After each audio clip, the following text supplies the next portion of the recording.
సుమన్ టీవీలో మీ personal and business promotions కోసం కింది నెంబర్కి కాంటాక్ట్ చేయండి. హాయ్ నమస్తే, వెల్కమ్ టు సుమన్ టీవీ. ఈరోజు శ్రీకృష్ణ జన్మాష్టమి సందర్భంగా మనం తిరుపతిలోని అలిపిరిలో ఉన్న శ్రీ వెంకటేశ్వర సప్త గో ప్రదక్షిణ మందిరం దగ్గర ఉన్నాం. ఇక్కడ ఈరోజు శ్రీకృష్ణ జన్మాష్టమిని పురస్కరించుకొని అందంగా అయితే ఇక్కడ కృష్ణుడిని అలంకరించి భక్తులకి కన్నుల విందుగా అయితే ఇక్కడ శ్రీకృష్ణుని అలంకరించినట్లు మనం చూడొచ్చు. అంతేకాకుండా ఈ యొక్క దేవాలయంకి సంబంధించి సప్త గోవులు అంటే ఒంగోలు గోవు, పొంగనూరు, అలాగే తార్పార్కర్ ఇలా 8 గోజాతులకు సంబంధించి కూడా ఈ యొక్క ఆలయంలో కృష్ణుడు మధ్యలో ఉండగా చుట్టువైపులో కూడా ఈ గోవులు ఉండేటట్టు కూడా ఇక్కడ మనం చూడొచ్చు ఈ యొక్క మందిరంలో. సో ఈరోజు కృష్ణ జన్మాష్టమి సందర్భంగా చాలామంది భక్తులు కూడా అంటే కృష్ణుడు రాధా వేషధారణలో ఇక్కడ వచ్చి దేవుణ్ణి కూడా దర్శించుకున్నట్లు కూడా మనం చూడొచ్చు. అంతేకాకుండా ఇక్కడ గో ప్రదక్షిణకు సంబంధించి అదేవిధంగా గోపూజ, గో తులాభారం ఇలా రకరకాల సేవలు కూడా ఉన్నాయి.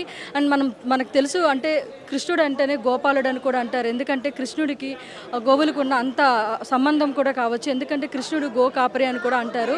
సో అంత మంచి ప్రేమ అనేది కృష్ణుడు గోవుల పట్ల చూపిస్తూ ఉంటాడు. సో మన పురాణాల ప్రకారం కూడా గోవుల్ని లక్ష్మీదేవని, మిగిలిన దేవుళ్ళు కూడా గోవులోన కొలువై ఉంటాయని కూడా నమ్ముతూ ఉంటారు. ఇక మనము శ్రీ వెంకటేశ్వర అక్కడికి వస్తే వెంకటేశ్వర స్వామి కూడా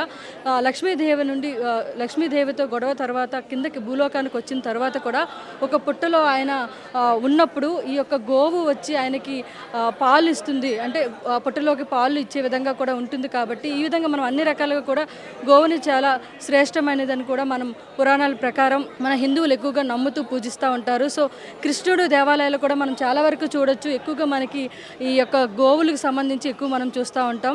ఇక్కడ ఒకసారి చూసినట్లయితే ఇక్కడ రకరకాల గోసేవకు సంబంధించి అంటే ఎవరైనా భక్తులు వచ్చి కూడా ఇక్కడ గోవులకి ఏవైనా వాళ్ళు దానం చేయాలనుకున్నా కూడా వచ్చి కూడా వారు ఇక్కడ దానం చేసే విధంగా కూడా చెప్తారు. అదేవిధంగా పూజలు కూడా అంటే గో ప్రదక్షిణకు సంబంధించి గో తులాభారం అవన్నీ కూడా ఇక్కడ ఉంటాయి. అంటే గో తులాభారం అంటే ఇప్పుడు ఆవుకి ఎవరైనా దానం చేయాలనుకున్న వారు ఎంత వెయిట్ ఆవు ఉంటుందో అంతవరకు కూడా వాళ్ళ ఫుడ్ డొనేట్ చేయాలనుకుంటే ఆ తులాభారం త్రూ మనం డొనేట్ చేయొచ్చు అనమాట.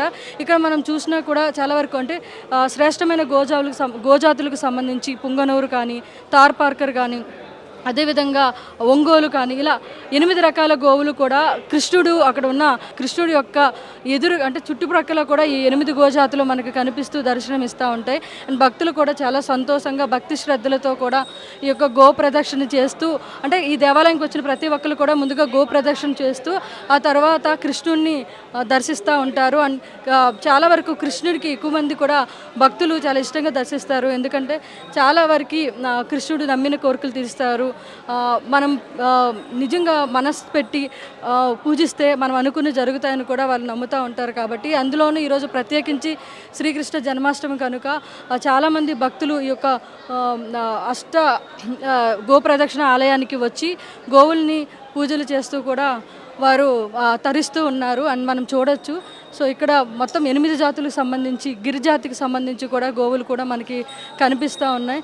సో ఈ విధంగా ఈరోజు ప్రత్యేకించి కూడా ఎక్కువగా భక్తులు దర్శించుకుంటూ ఉంటారు. అండ్ మనం చూడొచ్చు చాలామంది భక్తులు తిరుపతి నుండే కాకుండా తిరుపతి పరిసర ప్రాంతాల ప్రజలు కూడా వచ్చి గోవులను ఏవైతే 8 జాతుల గోవులు ఉన్నాయో వాటిని ప్రదక్షిస్తూ దర్శనం చేసుకుంటూ ఉన్నారు. ఎందుకంటే ఎక్కువగా కృష్ణుడికి గోవులు అంటే ఇష్టం. అదేవిధంగా గోవుల నుండి వచ్చిన పాల ద్వారా వచ్చే వెన్నని ఎక్కువగా ఇష్టపడతాడు. కాబట్టి కృష్ణుడిని వెన్న దొంగ అని కూడా అంటారు. సో ఆ విధంగా కృష్ణ ప్రేమికులు ఈరోజు కృష్ణాష్టమి సందర్భంగా దాన్ని పురస్కరించుకొని కూడా కృష్ణ దేవాలయాలు భక్తులతో కిటకిటలాడుతూ ఉంటాయి. సో ఇక్కడ కూడా చాలామంది భక్తులు వచ్చి కృష్ణుని దర్శించుకుంటూ ఉన్నారు.